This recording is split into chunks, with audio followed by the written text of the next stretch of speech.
मसाजिद हैं कि उनमें जुमे में बहुत रश होता है, ठीक है ना।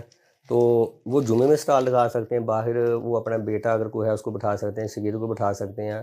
काफ़ी आइटम है, इंसान उस स्टॉल पे पहले तो केस्टें बिकती होती, अब तो वो रिवाज ख़त्म हो गया, जी। ठीक है ना। टोपियाँ रख सकते हैं, अतर की शीशियाँ रख सकते हैं उधर, वो ये तस्बीहें रख सकते हैं। मसला वो डिजिटल भी तस्बीह आ गई, दूसरी भी तस्बीह आ गई, लोगों ने इधर से लेनी है, वो मस्जिद में आएँगे, उनको याद आ जाएगा मुझे ये चीज़ मुझे चाहिए, वो ले जाएँगे।